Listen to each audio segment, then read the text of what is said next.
Hallelujah. Praise the Lord. Glory to Jesus. God is good all the time. Amen. Thank you, Lord. Thank you, Jesus, for this day. Happy Father's Day to all the fathers who are watching, who have joined with us today. I just want to thank the Lord for all the blessings that He has given us in the past week. And we thank you, Lord, for my dad. I just want to thank God for my dad who's been working for the Lord. And God has blessed him with good health and healed him and blessed him. And he's being used again for the glory of God. And he had been our schoolmaster. He had taught us from the Word of God. And we are so blessed today. What we are in the Lord is because God has sown the seed through him. And we just want to praise the Lord. That seed sown in our hearts had brought the fruit. We give thanks and praise to the Lord. I just want to share something that I've been learning the last week. I was listening whenever I'm free. I just listen to the messages on the Facebook, and I was listening to different messages. But one message from Sister Shobha, when I was listening to her, she was sharing her story in her school, that she's a principal in the school, and how they planted a tomato plant in their garden, and when the plant came up, it's a special tomato plant that they all love to see it. They would wake up in the morning and go and see the plant every day, and the teachers would go and admire that plant, and everyone loved that plant, and they watered it every day. They saw it growing, and they had a beautiful tomatoes on that plant. And one day she said there were no tomatoes. And she was surprised and very saddened in her heart, because it was not a regular tomato. She said it was a beautiful, different tomato plant from the other plants. And then she asked everyone in the school who had stolen it, and no one agreed that they had taken that plant. Nobody knew. So they had to go through the surveillance video camera, and they found that the watchman had stolen the tomato plant.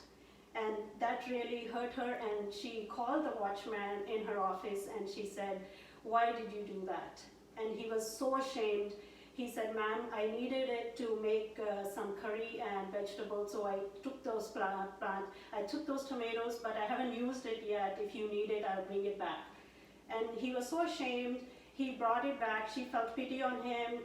He brought it back, and then she gave tomatoes from her fridge to him. But the point of the story that I picked up a message from that story that she was telling, that God has set us a watchman, especially for the fathers today.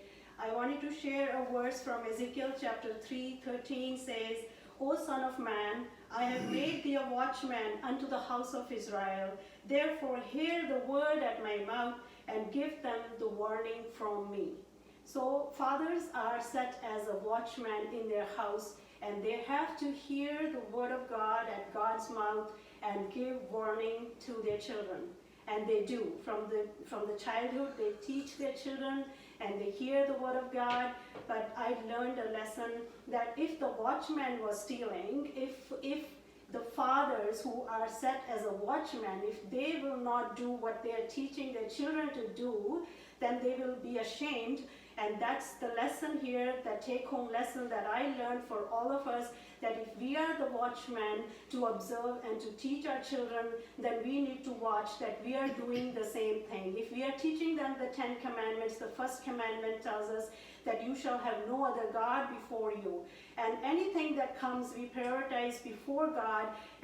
We worshiping another thing. We are worshiping other God, though we are not worshiping idols, but then we are worshiping other things. We are prioritizing. If we are not going to the church on Sundays, if we are teaching our children, you have to read the Bible, you have to pray, and if we are not doing it, they will not learn it. And that's the same way as the watchman stealing. If we are telling them not to lie and not to steal, and if we do it, then we will be ashamed when we will be called in his office one day.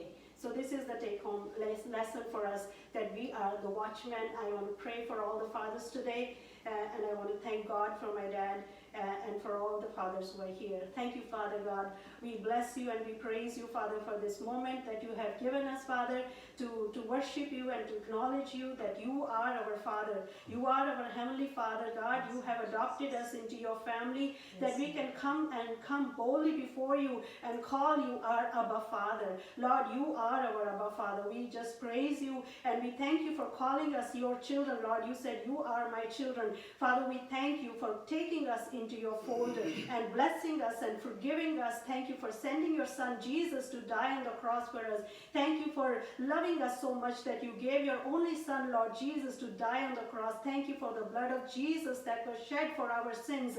And thank you, Lord Jesus, who rose from the dead and sitting at the right hand of the Father and praying for us. And Jesus has promised that he will come back to take us.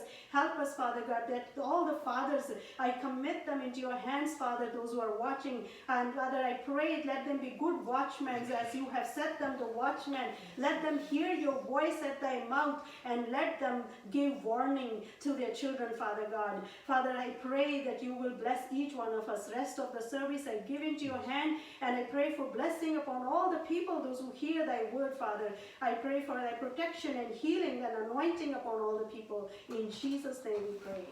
Amen. Amen. Hallelujah. Praise the Lord. Glory to God. Now Daddy will speak. Hallelujah. Hallelujah. Hallelujah. Praise the Lord. Hallelujah. अजीजों, आप सबका स्वागत है इस Sunday की service में। धन्यवाद करते हैं आप जो इस फेसबुक पर ज्वाइन किए हैं खुदा उनकी इबादत करने के लिए। अभी जो एल्वा ने अपने दिल की बात जो एक्सपीरियंस शेयर किया उसके लिए भी खुदा का शुक्र करते हैं एल्वा के लिए। और ज़रूर है कि जो कुछ उसने शेयर किया है उससे ज़रूर आपको आशीष मिली होगी। हम अपनी आराधना को आगे जारी रखते हैं और हम वर्शिप करेंगे। 2 गीत गाएंगे हम। हिंदी के गाने हैं, आपको ज़रूर आते होंगे, आप इसमें हमें ज्वाइन कर सकते हैं। पहला गाना है तेरे पाप धुल सकेंगे आज ही मसीह के द्वारा।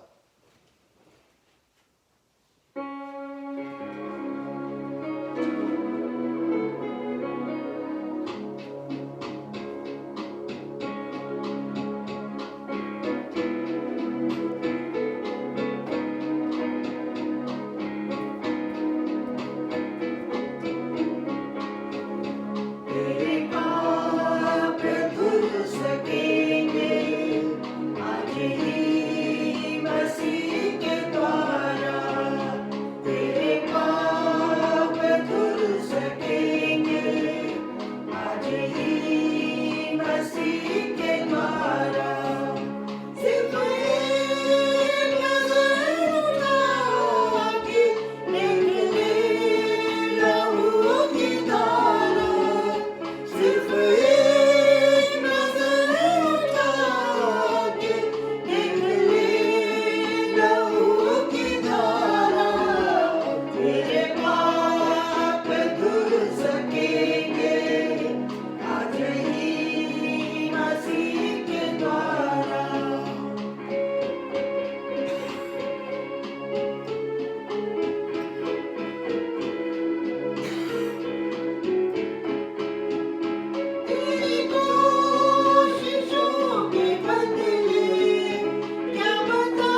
तेरा ही देश जिससे तेरी आत्मा डर रही है, तेरा नाम लेके उसने तुझे आज फिर पुकारा, तेरा नाम लेके उसने तुझे आज फिर पुकारा।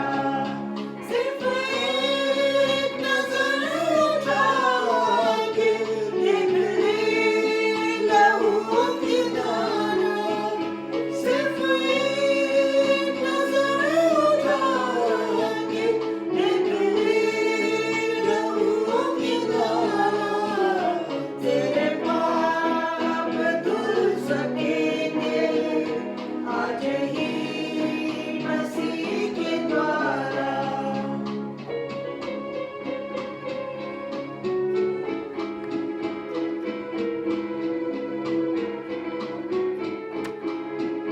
प्रभु की सलीब है जो तेरी प्यास बुझा सकेगी, प्रभु की सलीब है जो तेरी प्यास बुझा सकेगी, तेरे दिल की हर मुसीबत वही तुझसे छीन लेगी, वो खुशी का साथ देगा तेरा जीवन का किनारा, वो खुशी के साथ देगा नया जीवन का किनारा।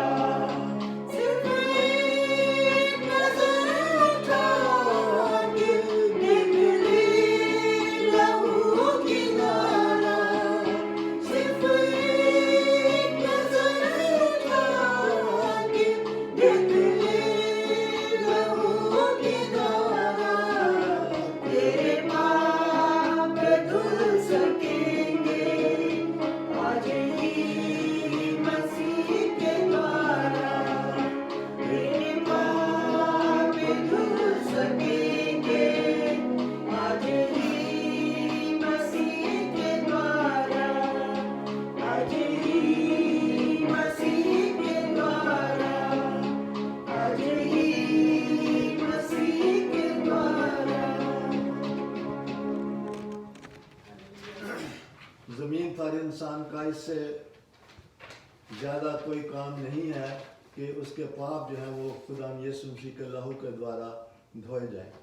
जब तक इंसान के पाप लहू से नहीं धोए जाते, कोई कर्म धर्मों से, कोई पूजा पाठ से, कोई दान दक्षिणा से इंसान के पाप नहीं धुल सकते। आप अपनी ज़िंदगी में विचार करें, क्या आपके पाप धुल चुके हैं या नहीं धुल चुके? आज भी मौका है, खुदा यीशु मसीह का लहू सलीब पर बहाया गया ताकि हर एक गुनहगार का गुनाह उसके खून से धोया जाए और खुदा बाप के साथ उसका मेल मिलाप हो जाए। दूसरा गीत एक और हम गाएंगे। ये गीत है यीशु के संग तू चलता चल, तेरा जीवन होगा महान।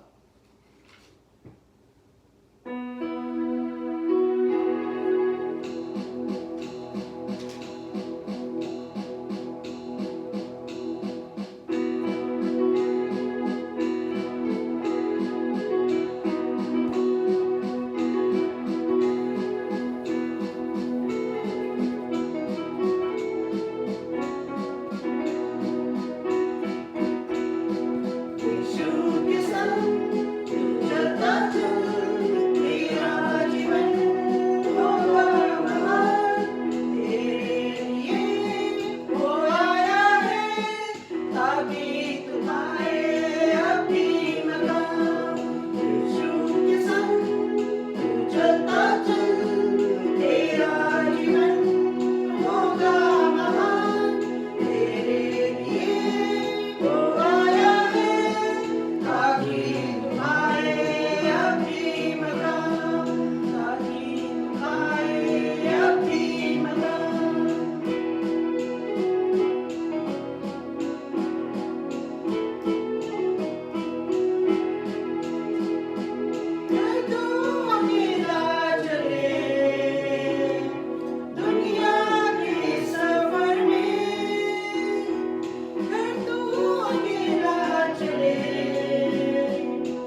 आके तू पाए अपनी मकान, आके तू पाए अपनी मकान।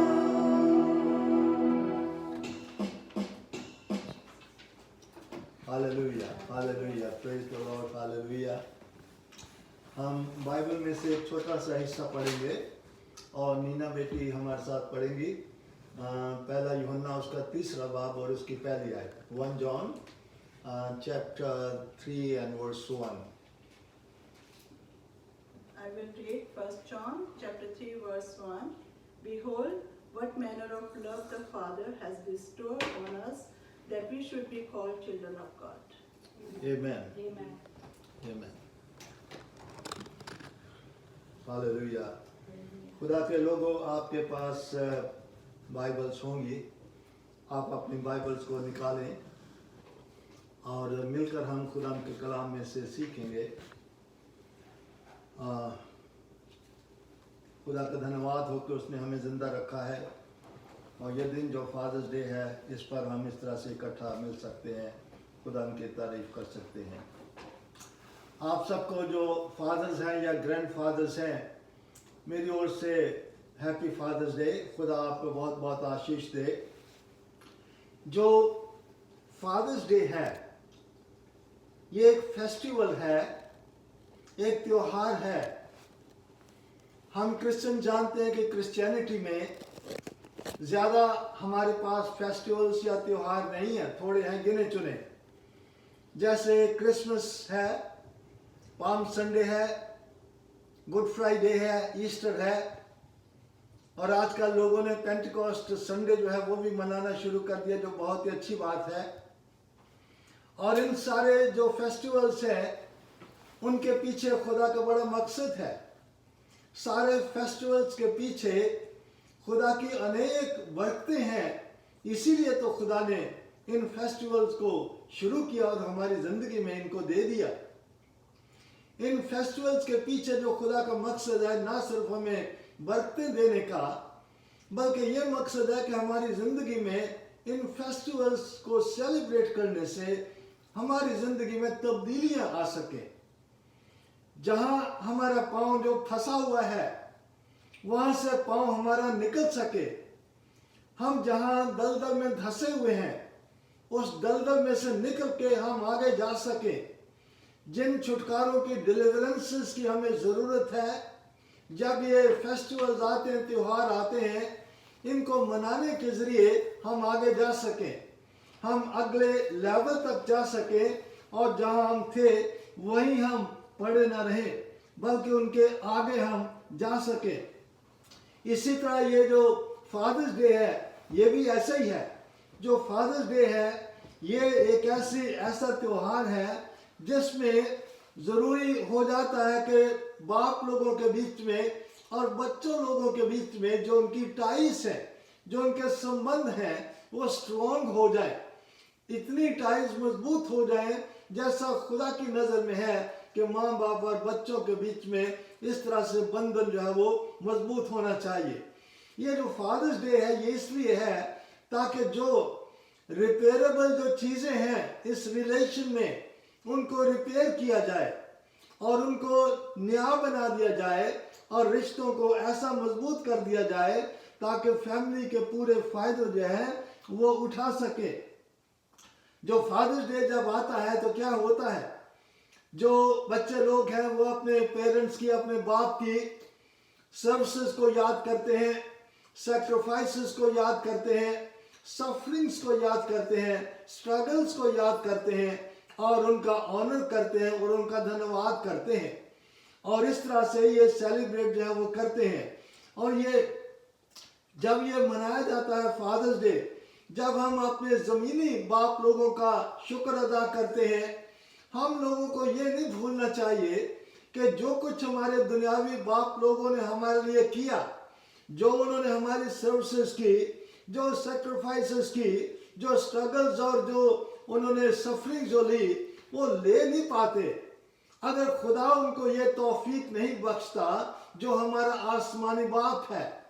मुझे ऐसा ज़रूर लगता है कि खुदा बाप जब किसी भी इंसान को बाप होने का हक देता है, ये ब्लेसिंग देता है, वो ये बात कभी नहीं भूलता कि अपनी जो वर्चूज हैं, अपने जो एट्रीब्यूट्स हैं, अपनी जो क्वालिटीज हैं, फादरली क्वालिटीज, वो अर्थली फादर्स के बीच में डाल दी जाए, ताकि जो अर्थली जो जमीनी बाप लोग हैं वो खुदा की नेचर के मुताबिक, उसकी वर्च्यू और उसकी क्वालिटी के मुताबिक, उसकी इच्छा के मुताबिक उन बच्चों की परवरिश कर सके जिन बच्चों को उनके घर में खुदा भेजता है। और ये माँ बाप ऐसे कर नहीं सकते जब तक खुदा उनकी जिंदगी में ये नहीं करे। खुदा जब एक इंसान को बाप होने का हक बख्शता है, उसको जमीन पर अपना एजेंट करके रखता है, उनको वो अपना रिप्रेजेंटेटिव करके रखता है, उनको अपना कस्टोडियन बना के रखता है, उनको ये बच्चे सौंप देता है कि मैं तुम्हारी कस्टडी में इन बच्चों को देता हूँ और मेरी इच्छा के अनुसार इन बच्चों को परवरिश में लाना। ज़बूर 127 और उसकी 3 और 4 आयत में लिखा हुआ है कि जो बच्चे हैं वो खुदा की तरफ से इनहेरिटेज है, ये खुदा जो है मिरास के तौर पर देता है। अगर मिरास के तौर पर देता है, ये हमारी मलकियत नहीं बन जाती, इनको हमने आगे और जनरेशंस में इनको भेजना है। और इसलिए जब खुदा हमें मिरास के तौर पर देता है, हमें कस्टोडियंस बना देता है, भंडारी बना देता है, तो इसका मतलब है कि हम इन बच्चों की जिंदगी के खुदा को जवाबदेह हैं। We are answerable to God, कि खुदा ने जो हमें बच्चे दिए, हमने उनकी परवरिश कैसे की, हमने उनके साथ बिहेव, बर्ताव जो है वो कैसे किया, खुदा इसका हिसाब किताब जो वो लेगा, क्योंकि ये खुदा के बच्चे हैं जो हमारे हाथों में सौंपे जाते हैं। और ये जो अच्छी क्वालिटीज हैं वो खुदा अपने इन अर्थली फादर्स के अंदर भेज देता है, ताकि वो खुदा की मर्जी के मुताबिक इन बच्चों की परवरिश कर पाए। जो हिस्सा पढ़ा गया पहला यूहन्ना 3 बाब और उसकी 1 आयत, उसमें जो यूहन्ना है वो इस खत को लिखे हैं, और इसमें वो लिखे हैं कि behold what manner of love the Father has bestowed upon us that we should be called the children of God। मुझे लगता है कि जब जब हम ये फादर्स डे मनाते हैं या मदर्स डे मनाते हैं, इसके पीछे जो एक बड़ा जो राज हमारा होता है वो यही होता है कि देखो मेरी माँ कितनी अच्छी है, इसने मेरे लिए क्या क्या दुख सहे, क्या क्या काम मेरे लिए कर दिए। जब हम ये कहते हैं कि फादर्स डे है, तो हमारा पीछे मकसद यही रहता है कि दुनिया को दिखाने के लिए, लोगों को दिखाने के लिए कि बिहोल्ड माय फादर, मेरे बाप को देखो, ये कितना अच्छा है, इतने कितनी कितनी सैक्रिफाइसेस, सर्विसेज, स्ट्रगल्स और सफरिंग्स मेरे लिए ली है, इसीलिए मैं आज ऐसा हूँ। सो यहाँ जो है यही होता है कि हम बताते हैं लोगों को टेस्टिमनी के जरिए से उनका ऑनर करके।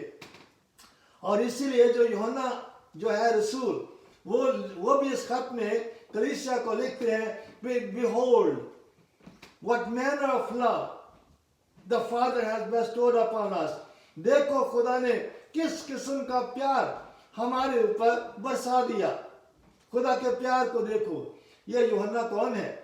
ये यूहन्ना जब्दी और सलोमी का ये बेटा है, और ये रसूलों में सबसे छोटा है। यीशु मसीह के 12 रसूल थे, उनमें से सबसे ये छोटा है। इसी यूहन्ना ने यूहन्ना की इंजील भी लिखी, 3 खत भी लिखे, और फिर रेवलेशन की किताब जो है वो भी इसने लिखी।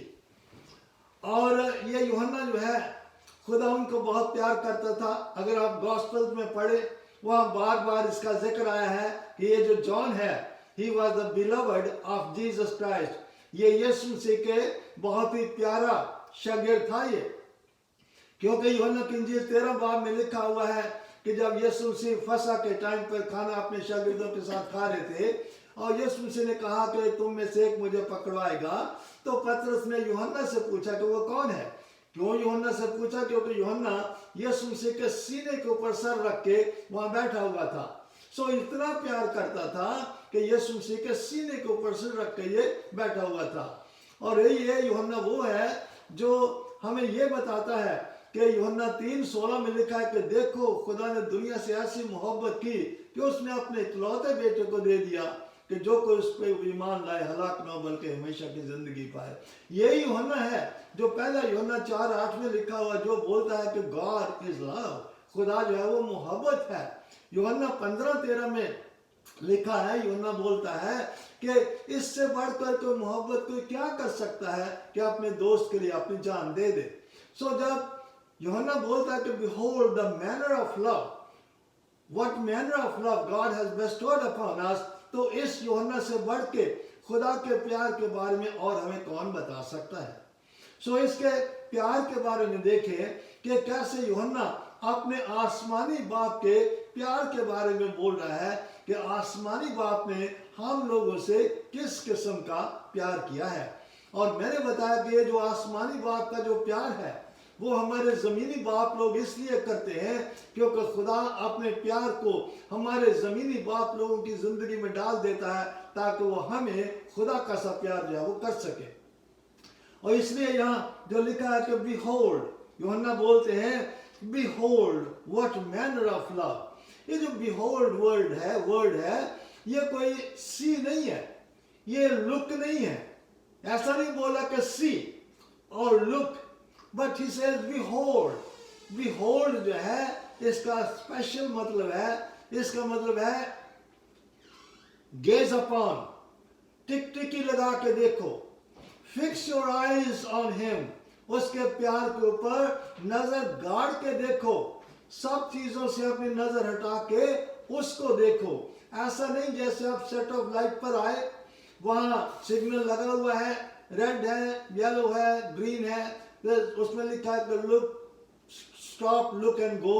ये ऐसा नहीं है, बल्कि ये है कि stop and keep looking at, beholding the love of the manner of love God has loved us with। ऐसा है कि इसको टिकटिकी लगा के देखो कि खुदा ने किस किस्म का प्यार हमसे किया है हमारे दुनियावी माँ बाप के जरिए।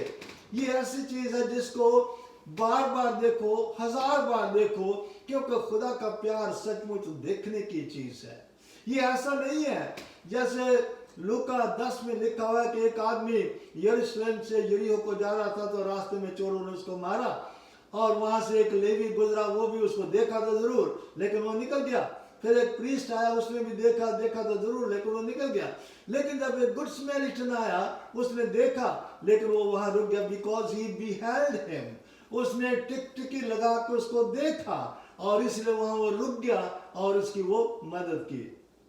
इसलिए जो ये देखने की बात है, what manner of love, behold what manner of love God has bestowed upon us।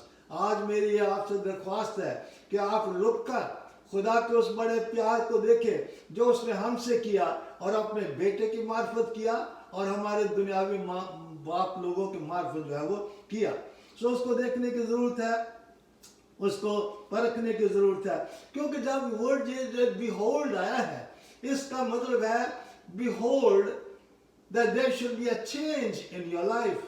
तुम्हारी जिंदगी में तब्दीली आ जाएगी। सी नहीं है, लुक नहीं है, behold है। जब हम टिकटिकी लगा के उस पर देखेंगे एक चेंज, एक तब्दीली हमारी जिंदगी में आएगी। यूहन्ना 1:29 में यूहन्ना रसूल ने इसी ने लिखा कि behold the lamb of God who takes away your sin। देखो खुदा का बर्रा जो तुम्हारे गुनाह को उठा के ले जाता है। सो कितनी वहां बड़ी तब्दीली है beholding में, खुदा के बर्रे को देखने में कि तुम्हारे गुनाह जब वो उठा के ले जाता है, कितनी बड़ी तब्दीली आपकी जिंदगी में जो है वो हो जाती है।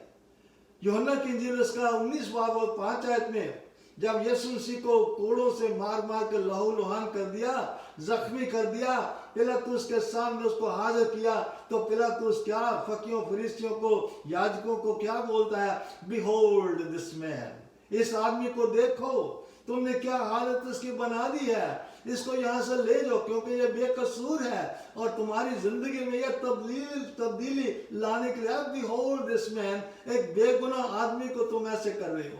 अगर रेवलेशन 21 उसकी 5 देखें उसमें भी लिखा हुआ है, उसमें यीशु मसीह बोलते हैं behold I will make all things new, देखो मैं सारी चीजों को मैं नया कर देता हूँ। सो बिहोल्ड करने में, टिकटिकी लगा के देखने में आपकी जिंदगी में तब्दीली आती है। आज जब ये लिखा है कि behold what manner of love God has bestowed upon us, जब आप इसको टिकटिकी लगा के देखेंगे कि किस किस्म का प्यार खुदा ने आपकी जिंदगी से किया है, अपने बेटे की मार्फत, आपके दुनियावी बाप के जरिए आपकी जिंदगी में तब्दीलियां जो वो आ जाएंगी। और उसमें लिखा है कि किस किस्म का प्यार किया है। प्यार जो है वो कितने किस्म का है, बाइबल 4 किस्म का प्यार बताती है। एक प्यार जो है वो लव जो है वो इरोस है, जो फ्लैशली लव है, रोमांटिक लव है। एक जो दूसरा प्यार है वो स्टोर्ज है, STORGE, स्टोरेज नहीं है, STORG, स्टोर्ज जो है ये फैमिली लव है, फ्रेंड्स के साथ लव है, और जो एक्वेंटेंसेस हैं, जो हमारे वाकफ लोग हैं, उनके साथ जो प्यार है उसको स्टोर्ज लव जो है वो बोलते हैं। एक और लव है जो फिलिया है। फिलिया लव है जो ब्रदरली लव है, आप अपने भाईचारा के साथ, अपनी कम्युनिटी के साथ प्यार करते हैं, वो एक अलग प्यार है। लेकिन ये जो what manner of love God has loved us with is agape love, ऐसा प्यार जो खुदाई प्यार है, खुदाई मोहब्बत है, डिवाइन लव है, जो टॉप क्लास का, जो नंबर 1 का जो लव है, उस मोहब्बत से खुदा ने हमसे मोहब्बत की है, अपने बेटे की मार्फत और अपने उन लोगों की मार्फत जिनको हमारे दुनियावी बाप होने का हक बख्शा। जब बाप लोग हैं वो ऐसे ही प्यार करते हैं, नंबर 1 प्यार करते हैं जो बाप लोग हैं अपने बच्चों से। और उसमें लिखा है कि behold what manner of love God has bestowed upon us, हमारे ऊपर कैसा bestow का मतलब है बहुतायत से, abundantly देना, as gift, और उनके ऊपर ऐसे रख देना, और दया के तौर पर उनको प्यार जो है वो देना।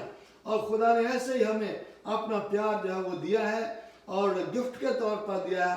and he has lavished his love upon us, अपने प्यार को उंडेल दिया है हमारे ऊपर अपने बेटे के मार्फत और हमारे दुनियावी बाप लोगों के मार्फत।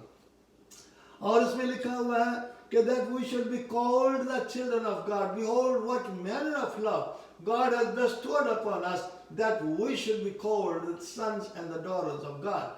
ऐसी किस्म का प्यार किया है कि हम लोग खुदा के बेटे और बेटियां कहलाएं। कितना बड़ा प्यार है। आप जानते हैं बाइबल में लिखा है कि एक वक्त था जब हम खुदा के बेटे बेटियां नहीं थे, तो हम किसके बेटे बेटियां थे? हम शैतान के बेटे थे। लेकिन खुदा ने वहां से हमें निकाल के अपने बेटे बेटियां बना लिया। ऐसा खुदा के कलाम में लिखा है कि we were the sons of the darkness, हम अंधकार की संतान थे। खुदा ने हमें वहां से भी निकाल के हमें ज्योति के संतान हमें बना दिया, अपने बेटे बेटियां बना लिया। हम we were the sons of the wrath, जो गजब है उसके हम संतान थे। लेकिन खुदा ने हमें रैथ से निकाल कर अपनी ग्रेस के बीच में ले आया और अपने बेटे और बेटियां बना लिया। कितना बड़ा फजल खुदा का हमारे ऊपर हुआ कि हम उसके बेटे और बेटियां कहलाए।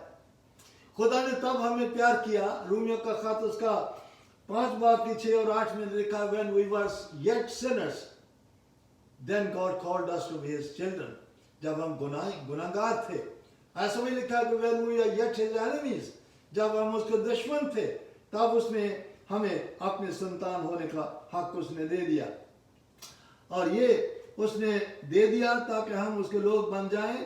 और उसने हम जब अपनी ज़िंदगी में अपने बाप लोगों के घरों में ज़िंदगी शुरू किए और ऊपर आए, हम लोगों ने भी ऐसा कई बार बिहेव अपने घरों में किया होगा जैसे हम लोग खुदा के साथ किया कि हम शैतान के शिकंजे में थे, हम अंधकार के शिकंजे में थे, हम गजब के शिकंजे में थे, हम गुनहगार थे और हम दुश्मन थे।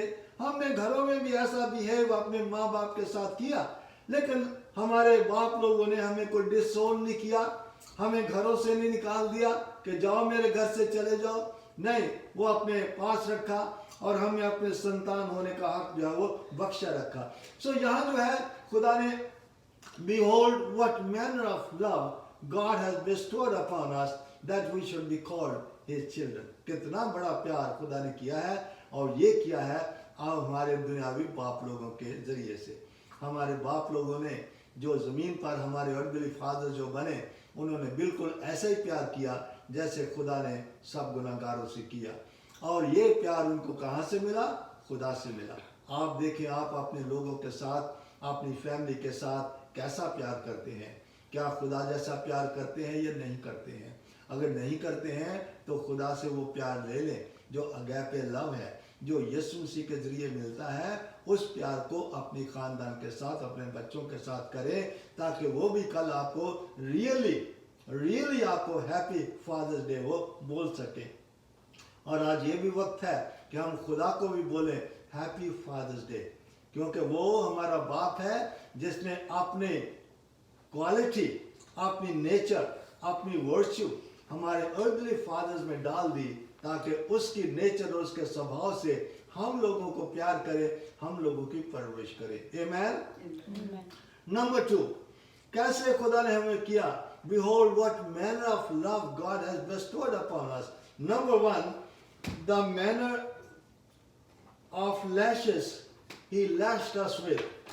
The manner of love, the manner of lashes He lashed us with. उन छांटों के किस्म देखें जिन छांटों के साथ उसने हमें डिसिप्लिन किया, उसने हमें प्यार किया। खुदा जो है वो ना सिर्फ मोहब्बत का खुदा है, बल्कि वो डिसिप्लिन का भी खुदा है, ताड़ना तंबीह करने वाला है। अगर आप इब्रानियों का खत उसका 12 बाब उसकी 5 से 13 आयत पढ़े तो वहां लिखा है कि खुदा जो है अपने बच्चों की ताड़ना और तंबीह और डिसिप्लिन करता है। क्यों करता है? इसलिए क्योंकि वो उसके बेटे और बेटियां हैं। अगर खुदा अपने बच्चों की ताड़ना तंबीह डिसिप्लिन नहीं करता है तो इसका मतलब हम इलिजिटिमेट है, हम नाजायज हैं, इसीलिए हम अपने बच्चों की ताड़ना तंबीह नहीं करते। लेकिन जो बाप है वो ताड़ना तंबीह अपने बच्चों की वो करते हैं। और खुदा भी ऐसे करता है। खुदा काय के लिए करता है? इसलिए ताकि कोई भी जो उसकी राह पर चलता है वो लंगड़ा ना हो जाए, वो लंगड़ा ना हो जाए और वो अनहोली ना रहे, इनडिसिप्लिन्ड ना रहे। लंगड़ा होने से शैतान के हाथ में ना वो पड़ जाए। और इसलिए भी हमारी वो ताड़ना और डिसिप्लिन करता है ताकि हम अपने लंगड़ेपन से हम हील हो जाएं। और इसलिए भी हमारी ताड़ना तंबीह करता है ताकि हम उसकी होलीनेस को शेयर करें, that we might share his holiness, उसकी पाकीज़गी के भागीदार हम हो सके। इसलिए हमें वो छांटे मारता है। इब्रानियों का खत जो मैंने बोला उसमें लिखा है कि जिसको वो प्यार करता है उसको वो छड़ी भी लगाता है और उसको छड़ी लगा के उसको सीधा करता है, क्योंकि जो डिसिप्लिन है, जो लैशेस हैं, वो that also is a part of his love, वो भी उसके मोहब्बत का एक हिस्सा है। अगर वो प्यार न करे तो हमारी ताड़ना वो नहीं कर सकता। ऐसे हमारे दुनियावी बाप लोग जो हैं, उसमें लिखा हुआ है कि हमारे दुनियावी बाप लोग जो हैं जमीन पर जो हमें दिए गए हैं, जिनके घरों में हम भेजे गए हैं, वो हमारी ताड़ना और तंबीह कैसे करते हैं? अपनी समझ के अनुसार करते हैं। जितनी उनकी समझ है उतनी हमारी ताड़ना और तंबीह करते हैं और थोड़े दिनों के लिए करते हैं क्योंकि थोड़े दिन वो हमारे पास होते हैं, हम थोड़े दिन उनके पास होते हैं। ये ताड़ना और तंबीह और डिसिप्लिन का काम जो है वो थोड़े दिन ही चलता है। और वो ताड़ना तंबीह करते हैं काय के लिए? ताकि हम बेहतर लोग बन जाएं, हम अपनी जिंदगी में अपने पांव पर अच्छे ढंग से खड़े हो सके, हम ऐसी राह के ऊपर चल सके जिसके ऊपर खुदा हमें चलाना चाहता है। जैसे नीति वचन 22:6 में भी लिखा हुआ है कि बच्चे की ऐसी अगुवाई कर ताकि वो बुढ़ापे में भी उससे वो फिरने न पाए। सो खुदा भी हमारी ताड़ना तंबीह करता है। He is not only the God of love, but he is also the God of lashes. He lashes us with his lashes that we might be healed and we might share his holiness. उसकी पाकीज़गी को और healing को हम अपनी जिंदगी में ले सकें, क्योंकि खुदा अपने कलाम में बोलता है, अपने लोगों को बोलता है। नीति वचन 19 और उसके 18 आयत में लिखा हुआ है कि discipline the child and you will not desire his death. अपने बच्चे की ताड़ना तंबीह कर तो नहीं करेगा तो इसका मतलब है तू उसकी मौत का ख्वाहिशमंद है। डिसिप्लिन के बगैर वो मर जाएगा, शैतान के हाथ में वो पड़ जाएगा। और नीति वचन उसका 23 बाब 13 और 14 में लिखा हुआ है कि अगर तू बच्चे के ऊपर छड़ी लगाएगा तो वो मर नहीं जाएगा, बल्कि तू उसको दोजख से, नरक से तू बचा पाएगा। लेकिन ये कौन आदमी काम कर सकता है? जो खुदा की छड़ी को लेने वाला आदमी है। जो बाप खुदा की छड़ी को, खुदा के लैशेस को, खुदा का लव तो ले लिया, लेकिन जो खुदा के लैशेस को प्यार नहीं करता है वो आगे अपने संतान को लैशेस नहीं दे सकता है। सो जो बाप खुदा से लैशेस को लेता है, डिसिप्लिन को लेता है, और वो उस चीज को मद्देनजर रख के अपने संतान को लैशेस देता है, डिसिप्लिन देता है, और उनको खुदा के नजदीक में रख के उनको बढ़ाता है और उनको डिसिप्लिन करता है। आप देखें कि आप अपनी जिंदगी में आज फादर्स डे पर खुदा से प्यार लेने वाले हैं या नहीं है? खुदा की लैशेस, उसका डिसिप्लिन लेने वाले हैं या नहीं है?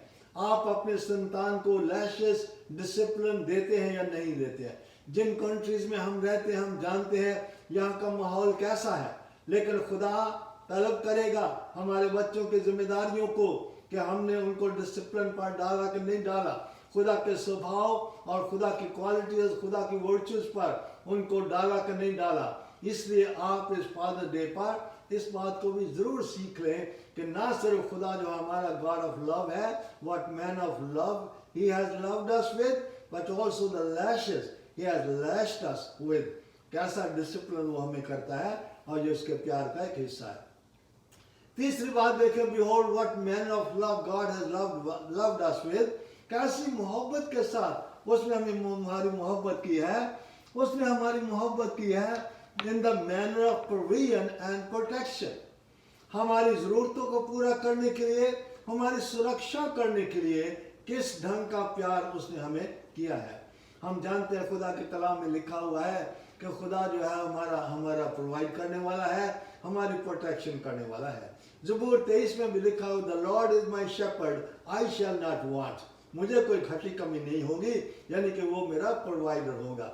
ये भी लिखा है कि दुश्मनों के रूबरू वो मेरे आगे दस्तरखान बचाता है, मैं किसी बला से नहीं डरूंगा क्योंकि तू मेरे साथ है। इसका मतलब है खुदा जो है हमारा प्रोटेक्टर भी है।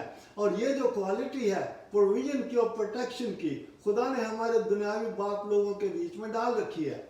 इसीलिए वो जब हम उनके घरों में आते हैं अपना पूरा तन मन धन लगा के हमें हर चीज जो हमें जरूरी होती है वो हमें प्रोवाइड करते हैं, हर जोर लगा के हमारी प्रोटेक्शन भी करते हैं। लेकिन जो प्रोविजन है सभी बाप लोग अपने बच्चों को देते हैं, जो मसीही लोग नहीं है वो भी करते हैं, जो विकट लोग हैं वो भी करते हैं। रोटी पानी कपड़ा खाना पीना मकान ये तो सभी देते हैं, उसमें कोई बड़ी बात नहीं। अगर किसी ने कर दिया, एजुकेशन देते हैं ठीक है, कर दिया, शादियां कर दिया ठीक है, सभी करते हैं भाई। लेकिन जो सबसे जरूरी जो प्रोविजन की बात है वो है कि क्या खुदा का कलाम आप अपने बच्चों को दिया है कि नहीं दिया, खुदा के साथ मेल मिलाप बच्चों का करवाया कि नहीं करवाया। मुझे याद है 1962 में मैं जब आर्मी में भर्ती हुआ अमृतसर में,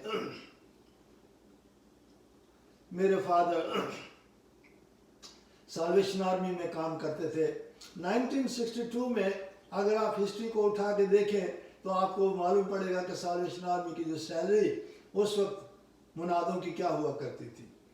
और उन दिनों में बिल्कुल थोड़ी सी सैलरी में से जब मैं भर्ती हुआ तो मेरे पापा ने मुझे एक रोमन उर्दू की बाइबल लेके दी। उन दिनों में जो 5 रुपए की होती थी, आज मुझे नहीं लगता 5 रुपए आज कितने रुपयों की इंडिया में है, हजारों रुपए की शायद होगा उसकी कीमत 5 रुपए की। वो 5 रुपए की बाइबल जो उन्होंने मुझे दी, मैं जानता हूं कि क्यों उन्होंने मुझे दी, क्योंकि खुदा का स्वभाव खुदा ने मेरे दुनियावी बाप की जिंदगी में डाल दिया था। क्योंकि उनका मेल मिलाप जो खुदा के साथ हो गया, खुदा की मोहब्बत को जो उन्होंने चख लिया, खुदा की वर्चुअस, खुदा की क्वालिटीज को देख लिया, खुदा के साथ मेल मिलाप होने का जो जायका उन्होंने उठा लिया, वो मेरे अंदर भी डालना चाहते थे। क्योंकि खुदा ने उनकी जिंदगी में डाला तो उन्होंने मेरी जिंदगी में डाल दिया। और वो 5 रुपए की बाइबल जो उन्होंने दी, मैं उसको चट कर गया, उसको एक एक लाइन उसकी मैंने कलरिंग बुक करके कर दी। और यही असर है कि जब से मैं 1962 से जब से उन्होंने बाइबल मुझे दी, मैंने हर रोज उसको पढ़ना जारी रखा और वो ऐसे कलाम मेरी जिंदगी में घर कर गया और ऐसा टेस्ट मुझे लग गया, ऐसा मीठा लगा जैसे शहद से भी ज्यादा मीठा होता है। आज तक भी मेरी जिंदगी से वो निकलता नहीं है और मुझे खुदा ने मेहरबानी से उसमें बढ़ाया और सिखाया और सिखाया।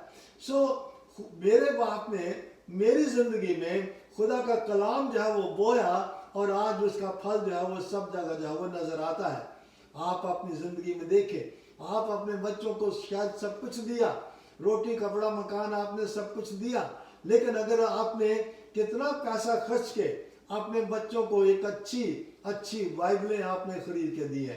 मेरे बाप ने मुझे 5 रुपए की लेके दी, मैंने सैकड़ों रुपए की, मेरे जमाने में जब मेरे बच्चे आए सैकड़ों रुपए की मैंने बाइबल्स लेके अपने सभी बच्चों को मैंने दी, क्योंकि ये क्वालिटी खुदा ने मेरी जिंदगी में डाली और मैंने अपने बच्चों को आगे वो दे दी।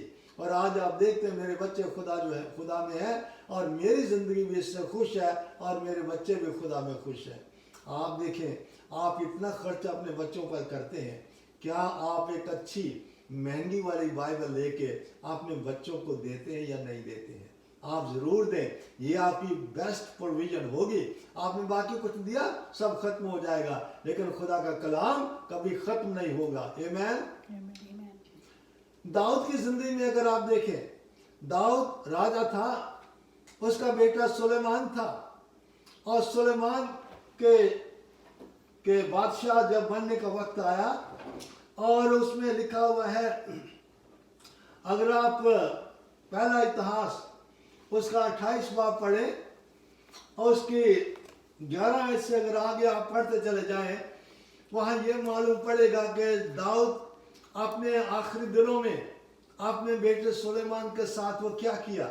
क्योंकि दाऊद खुदा के लिए घर बनाना चाहता था, लेकिन खुदा ने कहा कि तू नहीं बनाएगा, तेरा बेटा बनाएगा। और इसलिए सुलेमान जो है अपने बेटे को क्या बोलता है, पहला इतिहास 28 बाब की 11 आयत में वहां लिखा, then David gave to Solomon his son मैं 9 आयत से पढ़ूंगा। 9 आयत में देखिए, and thou Solomon my son, know thou the God of my father, and thou Solomon my son, know thou the God of thy father।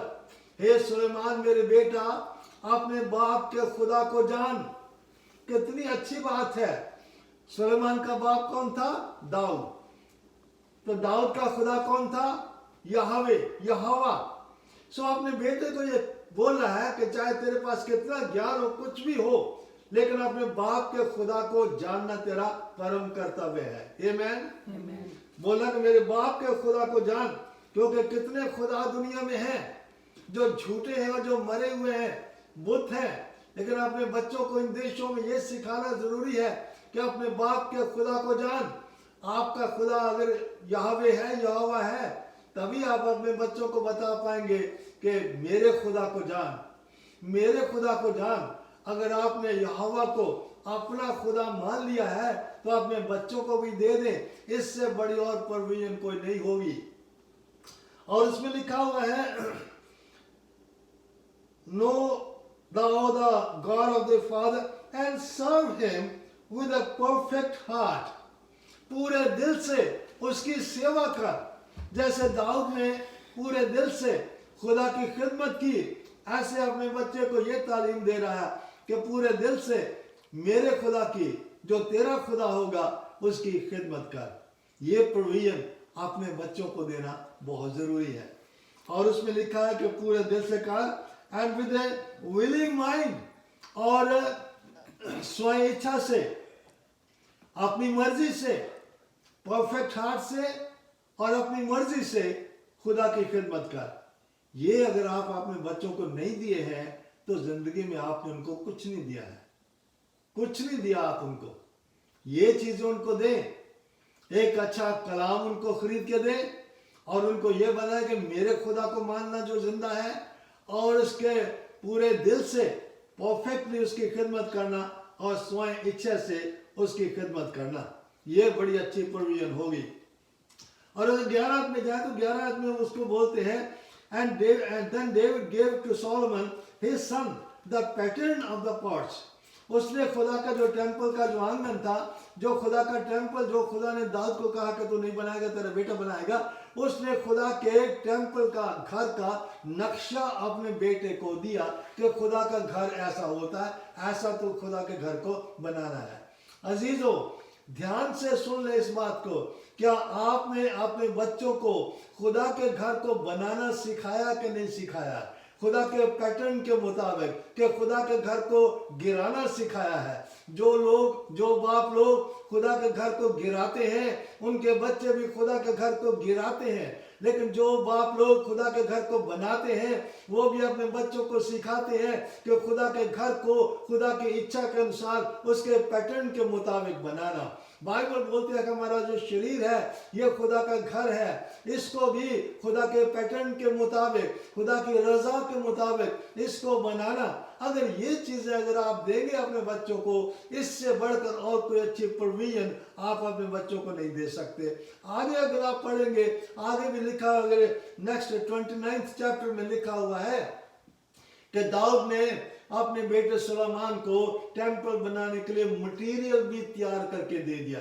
महंगे से महंगा सोना, चांदी, तांबा, पीतल और पत्थर और कीमती देवदार की लकड़ी और बढ़िया से बढ़िया सामान सारा दे दिया। और ऑफरिंग के लिए कितना गोल्ड और कितना सिल्वर, ये सारा कुछ उसने अपने बेटे को दिया। काहे के लिए? ऐश करने के लिए नहीं, खुदा का घर बनाने के लिए। How much you spend to teach your children to build the house of God. खुदा के घर को बनाने के लिए कितना आप खर्चते हैं और कितना आप अपने बच्चों को देते हैं। अगर आप ये सब कुछ देंगे तो आपकी बेस्ट प्रोविजन, जब आप खुदा के लिए ये प्रोविजन जो है अपने बच्चों को देंगे, and God will definitely protect them. खुदा उनकी सुरक्षा करेगा और उनको बचा के जो है वो रखेगा। लेकिन ये आप तभी कर सकते हैं जब आप खुदा को आप पूरे दिल से आप जानते हैं और आप उसकी पूरे मन से खिदमत करते हैं और स्वयं इच्छा से उसकी खिदमत करते हैं और उसके घर को उसारने के लिए, बनाने के लिए उसके पैटर्न के मुताबिक, नक्शा के मुताबिक जब आप देते हैं अपने बच्चों को, इससे बढ़िया और कोई प्रोविजन आपके पास है नहीं है। और ये अगर नहीं दी, यहां से चले गए तो अपने बच्चों को कुछ नहीं दिया, उनको बिल्कुल भिखारी बना के अपने जमाने में छोड़ दिया। ये जरूर आप बातें दें, इस फादर डे के ऊपर सीखें, ताकि ये चीजें आपकी जिंदगी में तब्दीलियों को लेके आए और आपके बच्चों की जिंदगी में तब्दीलियों को लेके आए, ताकि आने वाले दिनों में आपके बच्चे, अगर आप नहीं भी जमीन पर होंगे, आपको आदर करेंगे आपका। आज भी आपको हैप्पी फादर्स डे कहेंगे और आज खुदा बाप को भी हैप्पी फादर्स डे कहने की जरूरत है, जो ये सारी वर्चुअज और क्वालिटीज हमारे बाप लोगों की जिंदगियों में डालता है। आमेन। एक और बात देखें लास्ट में, manner of, what manner of pity, behold what manner of pity God has shown unto us. उस तरस को देखें कि किस किस्म का तरस खुदा ने हमारे ऊपर किया है। खुदा जो है वो तरस करने वाला खुदा है। जैसे ज़बूर 103 और उसकी 13 आयत में लिखा हुआ है, ज़बूर 103 और उसकी 13 आयत में लिखा है कि जैसे बाप अपने बच्चों पर तरस खाता है, जैसे बाप अपने बच्चों पर तरस खाता है, वैसे ही यहोवा अपने डरने वालों के ऊपर तरस खाता है। सो हमारा खुदा जो है वो तरस खाने वाला परमेश्वर है। और ये तरस खाने की जो एक जो क्वालिटी है, जो नेचर है, जो वर्च्यू है, वो उसने हमारे दुनियावी बाप लोगों की जिंदगी में डाल दी है और वो हमारे ऊपर वो तरस करता है, क्योंकि ये उसने हमारी जिंदगियों के बीच में डाली हुई है, ताकि हम अपने संतान के ऊपर तरस जो है वो दिखा सके। अब लूका की इंजील का 15 बाब अगर देखें, वह एक कहानी है मुसर बेटे की, प्रोडिगल सन के।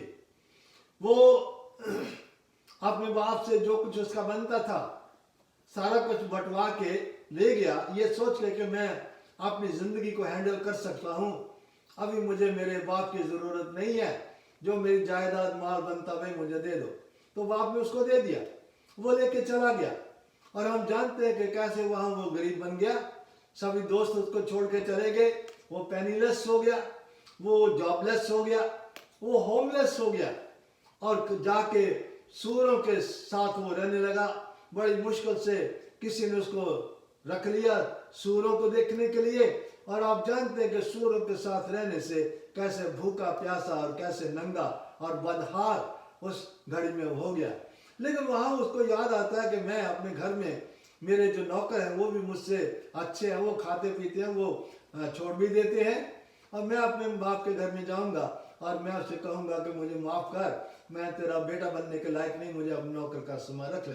सो वो लड़का जो वापस आता है, जब वापस आता है तो वहां बाप के घर में जब नजदीक आता है तो लिखा है कि बाप जब वो दूर से गया और उसको गले से लिया, गले से लगाया और उसको चूमा और उसको प्यार किया।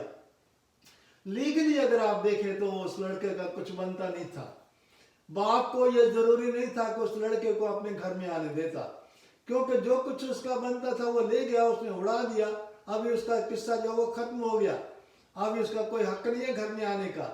लेकिन बाप जो है उसके अंदर वो प्यार का जज्बा है, what manner of love God has bestowed upon us, इतना जज्बा उस बाप के अंदर है, दुनियावी बाप के अंदर, जो खुदा ने उसके अंदर डाल रखा है। इसलिए जब वो लड़के को दूर से देखता है तो वो उसकी तरफ दौड़ता है और उसको गले से लगाता है और उसको चूमता है, और जो वो कन्फेशन करना चाहता है उसको भी नहीं सुनता वो, और जल्दी से उसको घर में ले जाता है, और जो कुछ उस लड़के का गुम हो गया था सारी चीजें उसको रेस्टोर कर देता है, सारी चीजें फिर से वो मालिक फिर घर का वो बन जाता है, सारे अधिकार उसको मिल जाते हैं।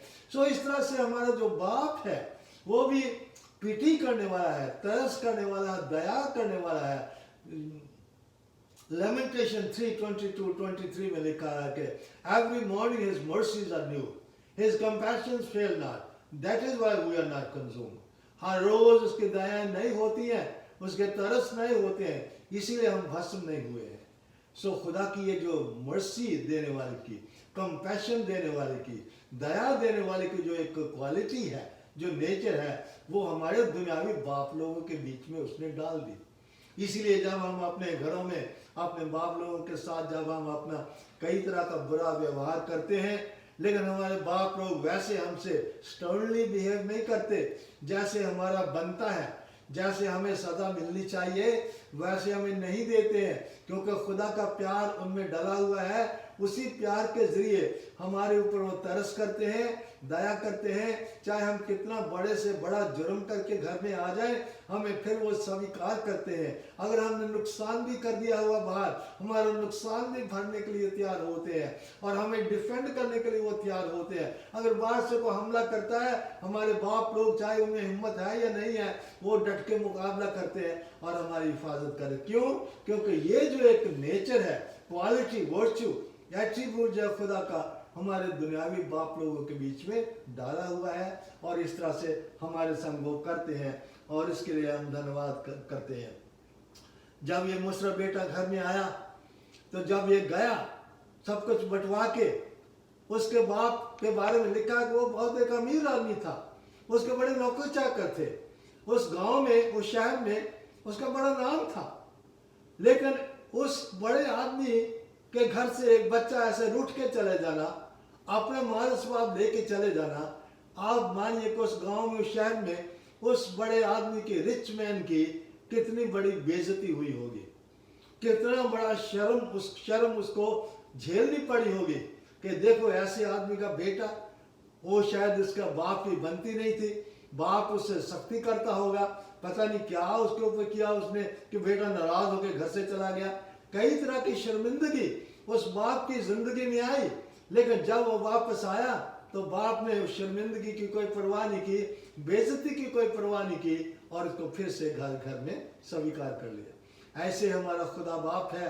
आप चाहे कैसे भी बड़ा से बड़ा जुर्म कर लेते हैं, गुनाह कर लेते हैं, आप चले जाते हैं खुदा से रूठ के, कि खुदा की आपको ज़रूरत नहीं है, लेकिन जब भी कभी पलट के आएंगे आप देखेंगे कि खुदा आपका इंतज़ार करता है। यिर्मयाह की किताब में लिखा है कि हे इस्राएल, मैं सारा दिन अपने हाथों को फैलाए हुए मैं तेरा इंतज़ार करता रहा। आज भी खुदा इंतज़ार करता है। हमारे दुनियावी बाप लोग भी आज भी अपने बच्चों का इंतज़ार करते हैं। मैं ये बोलता हूँ कि वो बच्चे जो अपने बाप लोगों से नाराज़ होके किसी वजह से घरों से चले गए हैं, नाराज़ होके चले गए हैं, लड़के चले गए हैं, खराब फेलोशिप के बीच में, सोसाइटी के बीच में चले गए हैं, आज भी उनका बाप जो है वो उनको इंतज़ार करता है। आप वापस चले आओ, जहाँ कहीं हो आप वापस चले आओ, अपने दुनियावी बाप के पास वापस चले आओ।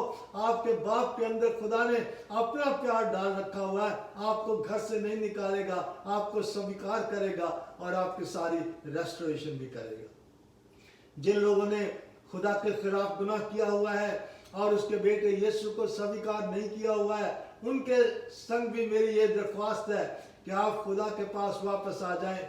आप अपनी ज़िंदगी में परेशान हैं, बीमारियों से परेशान हैं और कई समस्याओं से परेशान हैं। आप सोचते हैं कि खुदा ने आपके साथ ऐसा ऐसा क्यों कर दिया, खुदा ने आपके साथ ऐसा नहीं किया हुआ है, करने वाला शैतान है। अगर आप भी आज पलट के घर वापस आ जाएंगे खुदा के पास, खुदा आपको प्यार के साथ स्वीकार करेगा। उसके बेटे यीशु को स्वीकार कर ले, वो आपको स्वीकार कर लेगा और आपके घर में वही रुतबा देगा जो आपका बनता है और सारी चीज़ें आपको फिर से वो अता कर देगा। आपकी ज़िंदगी में मेरी ये प्रार्थना है कि आज के दिन फादर्स डे के ऊपर आपकी ज़िंदगी में बहुत बड़ी तब्दीली हो जाए, क्योंकि फादर्स डे मनाया ही इसीलिए जाता है कि आपकी ज़िंदगी में तब्दीली हो।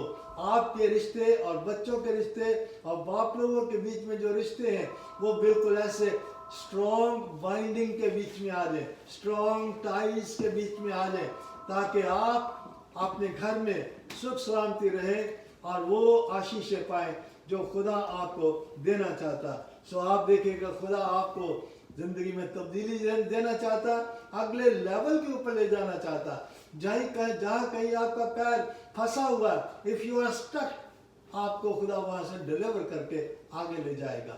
अगर आप अपनी ज़िंदगी खुदा उनके हाथ में सौंपते हैं, खुदा उनका धन्यवाद करें, खुदा को हैप्पी फादर्स डे बोले, क्योंकि असली हमारा खुदा बाप वही है जिसने हमारे दुनियावी बाप लोगों के बीच में ये सारी विशेषताएं डाली ताकि हमें प्यार करे, हमारी सुरक्षा करे, हमें प्रोवाइड करे, हमें डिसिप्लिन करे, हमारे ऊपर तरस करे और हमारी ऐसे परवरिश करे कि हम अपनी ज़िंदगी में आशीषों के मालिक हो सके। आमीन। खुदा आपको बरकत दे। हम दुआ करेंगे, दुआ में शामिल हों। हालेलुया। अगर आप अपनी ज़िंदगी, अगर आप और आपके दुनियावी बाप के बीच में अगर कोई अनबन है, नाराज़गी, गुस्सा है, तो आप अपने बाप के पास माफ़ी मांगे। उसका हृदय खुदा ने ऐसा बना रखा है, अपने जैसा हृदय आपको माफ़ कर देगा, आपको अगैपे प्यार के साथ प्यार करेगा और आपकी ताड़ना जो करेगा आपकी भलाई के लिए करेगा। आपको जो प्रोविजन देगा खुदा की प्रोविजन के मुताबिक देगा। आपके ऊपर जो पीटी करेगा, तरस करेगा, खुदा की पीटी के अनुसार करेगा। अगर आप खुदा से दूर हैं, खुदा के पास भी आए, यीशु मसीह के ज़रिए आपको आशीष देगा। अगर कोई बीमार है, अपनी बीमारियों के ऊपर भी हाथ रख ले। हम दुआ करेंगे, खुदा दुआओं को सुनने वाला, जवाब देने वाला है। जब आप अच्छे हो जाएं, आप कॉल कर सकते हैं, ईमेल कर सकते हैं, फेसबुक पर बता सकते हैं अपनी गवाही को, ताकि खुदा के नाम को जलाल मिले। आसमानी बाप, हम धन्यवाद करते हैं आज के दिन के लिए। ये साल के बाद जो दिन आता है खुदा बाप आपने हमें दिया और अपने कलाम से भी खुदा बाप सिखाया कि फादर डे के ऊपर जब हम अपने दुनियावी बाप लोगों का आदर मान करते हैं, जो कुछ उन्होंने हमारे लिए किया, इसलिए किया क्योंकि आपने अपने स्वभाव को उनकी ज़िंदगी में डाल दिया था और इसीलिए वो सब कर पाए। और धन्यवाद हो खुदा बाप कि आप ऐसा प्यार करने वाले हैं जिसकी कोई मिसाल नहीं है। आप ऐसा डिसिप्लिन करने वाले हैं जिसकी कोई मिसाल नहीं है। ऐसे आप प्रोवाइड करने वाले हैं जिसकी कोई मिसाल नहीं है। ऐसे आप प्रोटेक्ट करने वाले जिसकी कोई मिसाल नहीं है। ऐसे आप पिटी करने वाले, तरस करने वाले हैं जिसकी कोई मिसाल नहीं है। और ये सारी चीज़ें आपने हमारे दुनियावी बाप लोगों के बीच में डाली और उन्होंने इस तरह से हमारी परवरिश की। आज खुदा बाप उनका भी धन्यवाद करते हैं और आपका धन्यवाद करते हैं खुदा बाप। आज शाम को खुदा बाप जितने बच्चे और बाप अपने बच्चों के साथ मेल मिलाप करना चाहते हैं उनको खुदा बाप आशीष दे, उनके मेल मिलाप को आप खुदा बाप आशीषित करें। और जितने लोग आपके पास खुदा बाप आते हैं, आपके बेटे को स्वीकार करते हैं, इस मेल मिलाप को भी खुदा बाप आप स्वीकार करें, उनको अपने बच्चे बनाए खुदा बाप, ताकि आपके प्यार का मज़ा वो भी अपनी ज़िंदगी में ले सके। जो बीमार है खुदा बाप उनके लिए भी दुआ करते हैं, हर बीमार को खुदा बाप चिंगाई दे। जो भी खुदा बाप अपने हाथों को अपने बदनों पर रखा हुआ है, चिंगाई चाहते हैं, उन सब को खुदा बाप यहाँ से हम खुदा यीशु के नाम में चंगाई का ऐलान करते हैं, यीशु के नाम में शिफा को भेजते हैं, सब बीमारियों को यीशु के नाम में दूर करते हैं, ताकि सारे आपके बेटे और बेटियाँ खुदा बाप अच्छे हो जाए। खुदा बाप इन सारी बातों को आपके बेटे और हमारे उद्धारकर्ता प्रभु यीशु के नाम में मांगते हैं, आमीन। अब हमारे खुदा यीशु मसीह का फजल, खुदा बाप की मोहब्बत और पाकरू की शराकत अब से लेकर हम सबके साथ और तमाम ईमानदारों के साथ हमेशा तक होती रहे, आमीन। Thank you so much, God bless you. और अगले संडे की सर्विस को भी आप जरूर इसमें शामिल हों और खुदा हमसे बरकत पाएं। Thank you so much, God bless you, आमीन।